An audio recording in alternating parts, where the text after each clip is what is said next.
क्रिस्का recording studio Ekangar सराय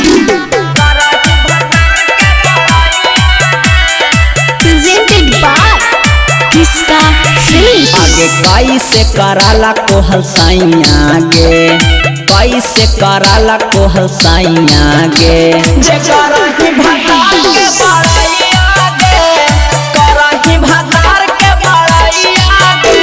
आगे मोट मोट खिलेल कौका गरैया गे, मोट मोट खिलेल कौका गरैया गे, जे करही भतार के बड़ाइया गे, करही भतार के बड़ाइया गे।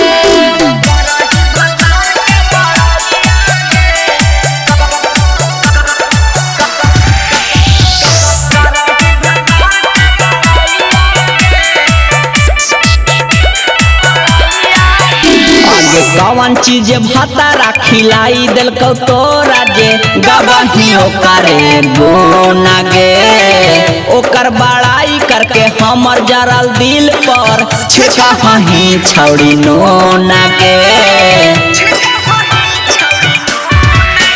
आगे कौन चीज भतारा खिलाई दिल को तोरा जे गबहियो करे गोना गे, ओकर बड़ाई करके हमर जरल दिल पर छिपही छौड़ी नोना गे।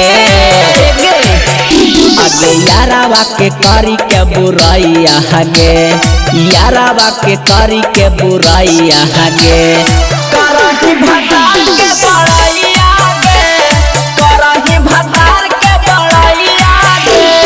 कैसे कराला कोहल साइया गे, कैसे कराला कोहल साइया गे, जे करही भतार के बड़ाइया गे, करही भतार के बड़ाइया गे।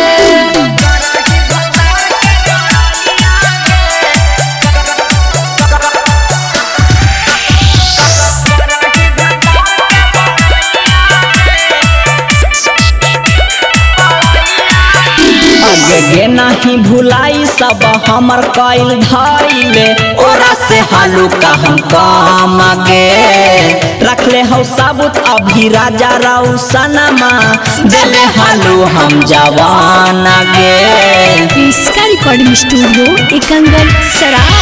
आगे गे नहीं भुलाई सब हमर कैल धैले, ओरा से हालू का हम काम गे, रखले हो साबुत अभी राजा राउ सनमा, देले हालू हम जवान गे। सुनना पहले डीजे कुंदन कैल को हल्टा राइया गे, डीजे कुंदन कैल को हल्टा राइया गे, आज करही भतार के बड़ाइया गे, करही भतार के बड़ाइया गे।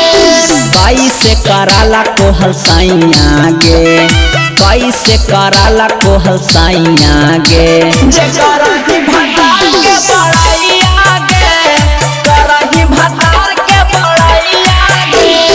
क्रिस्का रिकॉर्डिंग स्टूडियो एकंगर सराय।